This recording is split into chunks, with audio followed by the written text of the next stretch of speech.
Are you starting to feel like your digital banking app just isn't cutting it anymore? Look, if you're like me, you probably got pulled into the Monzo world for the instant notifications and the budgeting pots. It was revolutionary at the time. But over the last few years, the landscape has changed. With new players offering better rewards, different features, or just a simpler structure, you have to ask yourself, is Monzo still the best option for your money?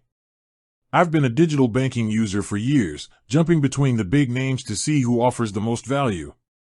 Today, I'm breaking down my personal experience with the top Monzo alternatives, focusing purely on where they genuinely stand out. Starling Bank, the no-nonsense challenger.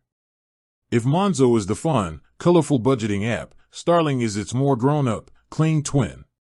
What sets Starling apart in my experience is the simplicity and the lack of fees.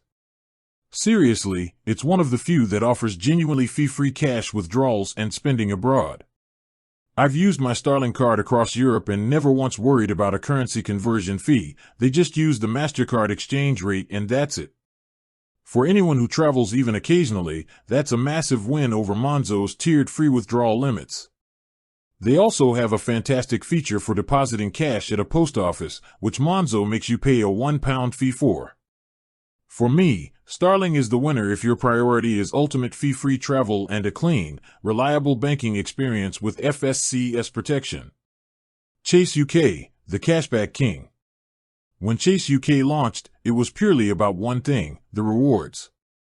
I opened an account immediately and I think it's still the best for pure day-to-day cashback. They offer 1% cashback on most eligible debit card spending for a full year.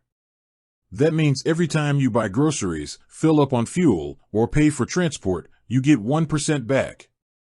I made around £150 in my first year just by putting all my everyday spending through that one card.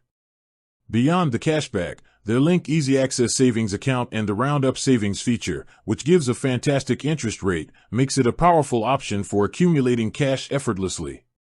If your main goal is to earn money back on your daily spending and you want a strong savings feature built in, Chase is the one to beat. Revolut, the global powerhouse.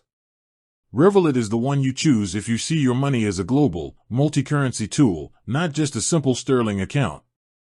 I use Revolut when I need to deal with different currencies. They allow you to hold a balance in 30+ currencies and offer great interbank exchange rates. This is ideal if you're a frequent international traveler, a digital nomad, or you send money abroad often. They also have a massive suite of features Monzo just doesn't touch, like crypto and stock trading access, disposable virtual cards for online shopping security, and various paid tiers with travel perks. The trade-off? Their standard account has limits on fee-free exchange and ATM withdrawals, especially on weekends, and they are an e-money institution, not a full UK bank, so your deposits aren't covered by the FSCS, which is a major consideration for some. But if advanced global finance and features is what you need, Revolut is it. The verdict: who should switch? If you travel often and hate fees, Starling Bank. The worldwide fee-free withdrawals and spending make it a headache-free travel card. If you want to be rewarded for everyday spending, Chase UK. The consistent 1% cashback and competitive savings rate stack up quickly. If you are constantly dealing with different currencies and want advanced features, Revolut. It's the closest thing you'll get to an all-in-one financial super app. Ultimately, your best Monzo alternative comes down to what you value most.